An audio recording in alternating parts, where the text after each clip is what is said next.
আগে একটা সুদী ব্যাংকে চাকরি করতাম, কিন্তু আপনার লেকচার শুনে তাকওয়া বৃদ্ধি পায় এবং সেই চাকরি ছেড়ে দেই। আমার বাবা মা সবাই, এমনকি স্ত্রীও চাকরি ছাড়তে নিষেধ করেন। আমি তাদের বুঝাই যে আল্লাহ রিজিকের ব্যবস্থা করে দিবেন। এখন আমি একটা মসজিদে খুতবা দেই, আলহামদুলিল্লাহ। এখন আমার প্রশ্ন হলো, আমি যে টাকাটা পেয়েছি চাকরি ছাড়ার পর, সেটা বিধান কি? যে ভাই প্রশ্ন লিখেছেন তাকে আমি স্যালিউট জানাই, সাধুবাদ জানাই এবং তাকে আমি মোবারকবাদ জানাই। আল্লাহ তাআলা আমার এই ভাইয়ের, তার যে হারাম ছেড়েছেন, তার যে স্যাক্রিফাইস করেছেন, এটা তার পরিবারকে মেনে নেওয়ার, সবর করার তৌফিক আল্লাহ তাআলা দান করুন। এবং যেটা তিনি ছেড়েছেন, আল্লাহ তাআলা তার জন্য তার উত্তম বিকল্প আল্লাহ তাআলা তাকে ব্যবস্থা করে দেন। আর সেই সাথে এটা বলবো যে আপনি যখন হারাম উপার্জন করেছেন, তখন আপনার ভিতরে চেতনা ছিল না, বোধ ছিল না। তখন আপনি সেই উপার্জন যেটা করেছেন, সেই উপার্জিত টাকা যেগুলো ভোগ করে ফেলেছেন, আপনার বোধ হওয়ার আগে, তওবার আগে, সেন্স তৈরি হওয়ার আগে, সেগুলো আল্লাহ তাআলা আপনাকে মাফ করবেন ইনশাআল্লাহ। কারণ আল্লাহ সুবহানাহু ওয়া তাআলা বলেছেন, ফামান জাআহু মাউযাতুম মির রাব্বিহি ফান্তাহা ফালাহু মা সালাফ। কেউ যদি আল্লাহর নসিহা, উপদেশ আসার আগে এরকম কোন সুদী কারবার করে থাকে, তাহলে আল্লাহ তাআলা সেটা তাকে মাফ করবেন। তবে আপনার তওবার পর আপনি হারাম এবং হালালের এই যে উপলব্ধি, এই সেন্স যখন এসেছে, তারপর যদি আপনার কাছে কোনো হারাম উপার্জিত টাকা আসে, তো সেটা আপনি গ্রহণ করবেন না, সেটা আপনার জন্য ভোগ করা জায়েজ হবে না। এখানে আপনি কোন টাকা এসেছে, কিভাবে এসেছে, কখন এসেছে, সেটা এই প্রশ্নের মধ্যে আমরা দুইটা পার্ট করে দিয়েছি। আগে ভোগ করে থাকলে সেটা জায়েজ, সেটা আল্লাহ তাআলা মাফ করবেন, জায়েজ বলতে মাফ করবেন ইনশাআল্লাহ, আশা করা যায় আপনার তওবার কারণে।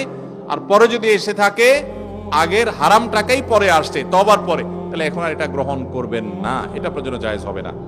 মৃত ব্যক্তির মুখ থেকে লালা নির্গত হয়, তা যদি কোনো জীবিত ব্যক্তির শরীর অথবা কাপড়ে লেগে যায়, তাহলে তার হুকুম কি? মানুষের লালা যেহেতু নাপাক না, মৃত ব্যক্তির পরিষ্কার লালা, সেখানে কোনো নাপাক কিছু নেই, খারাপ কিছু নেই, জাস্ট লালা লেগেছে, এটা জীবিত ব্যক্তির পোশাকে কাপড়ে লাগলে নাপাক হবে না ইনশাআল্লাহ।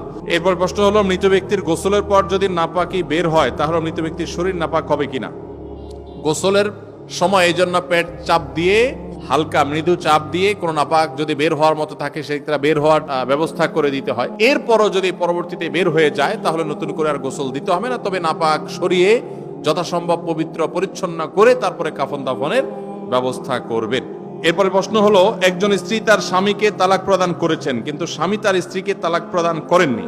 এখন স্ত্রী আবার তার স্বামীর নিকট ফিরে আসতে চান, কিন্তু তালাকের 1 বছর পূর্ণ হয়েছে, এখন করণীয় কি? প্রথম কথা হলো, তালাকের কোনো উত্তর এইভাবে আমরা কোনো সংক্ষিপ্ত প্রশ্নোত্তরের সেশনে বা কোনো মিডিয়াতে, টেলিভিশন আমরা দেই না। কারণ তালাকের প্রশ্নের উত্তর নিতে হলে ডিটেইল সব লিখে তারপরে তার উত্তর নিতে হয়।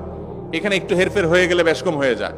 এই আব্দুল্লাহ জাহির রহমাল্লাহর প্রতিষ্ঠিত আসুন্নাহ ট্রাস্টের এখানে আলহামদুলিল্লাহ দাওয়া বিভাগ রয়েছে, গবেষণা বিভাগ রয়েছে, এখানে ওলামা একরাম, মুফতি সাহেবরা আছেন, বড় বড় দেশ সেরা ওলামা একরাম আছেন।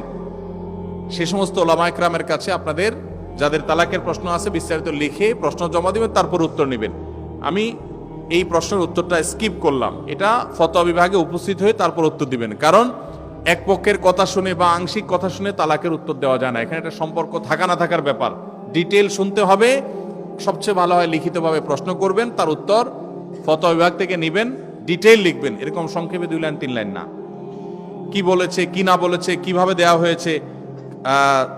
স্ত্রী যদি তালাক প্রদান করে থাকে, তাহলে তালাক তাফউইজের জন্য কি শব্দ তিনি ব্যবহার করেছেন, একটু এদিক সেদিক হয়ে গেলে অনেক কিছু হয়ে যাবে। এজন্য এটা ডিটেল জানতে হবে।